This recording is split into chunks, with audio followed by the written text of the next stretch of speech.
ఈరోజు మీకు ఒక అద్భుతమైన చీకటి ప్రేమ కథ హర్రర్ పిక్చర్ స్టోరీ వినిపిస్తున్నాను. చూసి ఎంజాయ్ చేయండి.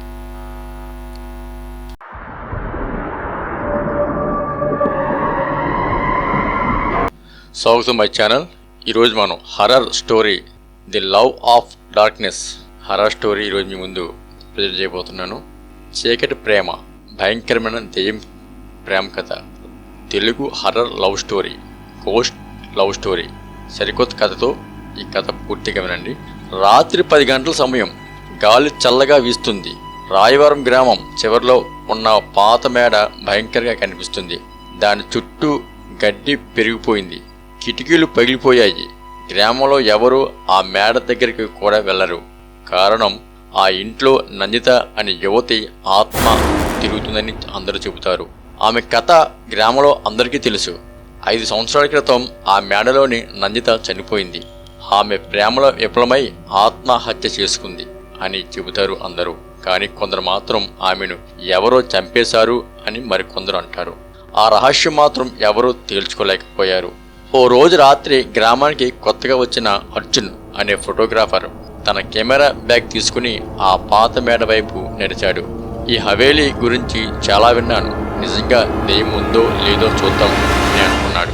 మేడ తలుపులు కిటికీని కొంచెం తోసి లోపలికి అడుగుపెట్టాడు. లోపల చీకటి దట్టంగా ఉంది. పాత వాసన, కూలిపోయిన గోడలు, చెదిరిన ఫర్నిచర్.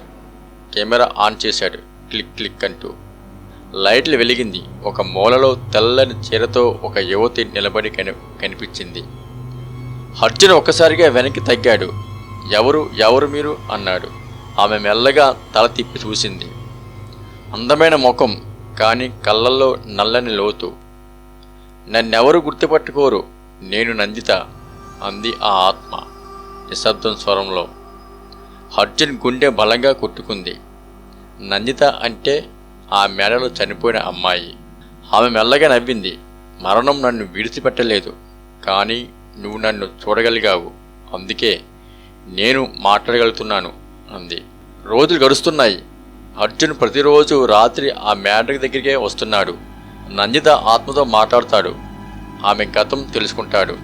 నేను ఇంట్లో జన్మించాను, ప్రేమలో పడ్డాను రాజు అనే వ్యక్తితో, కానీ నా తండ్రి అంగీకరించలేదు. రాజీవ్ ఒక రాత్రి కనిపించకపోయాడు.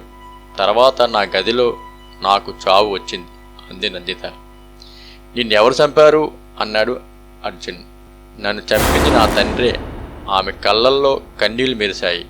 నా ఆత్మకి శాంతి దొరకలేదు, అతను ఇంకా బ్రతికే ఉన్నాడు.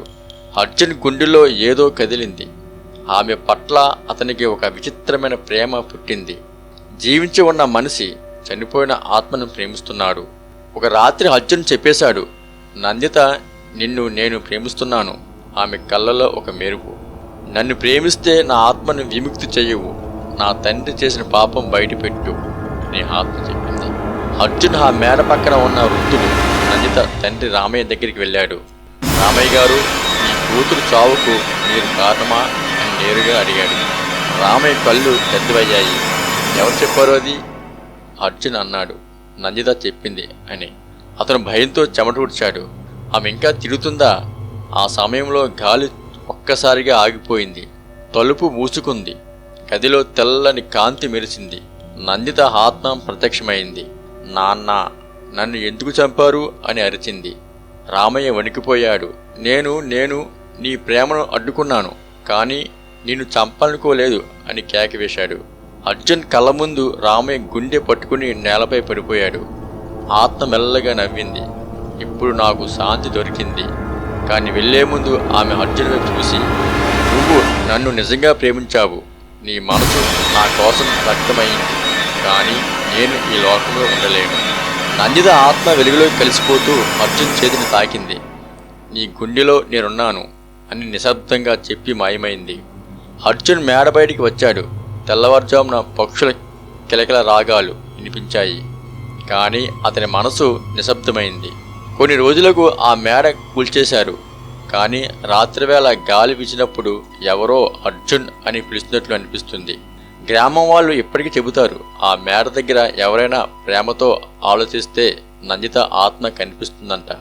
ప్రేమ కోసం చనిపోయిన ఆత్మ ఇప్పటికీ ప్రేమ కోసమే జీవిస్తుంది. ప్రేమకు సరిహద్దులు లేవు, అది జీవితం దాటినా కొనసాగుతుంది. మరో ఇంట్రెస్టింగ్ కథతో మళ్ళీ కలుసుకుందాం. ఈ స్టోరీ చూసేందుకు మీకు ధన్యవాదాలు. Thank you all.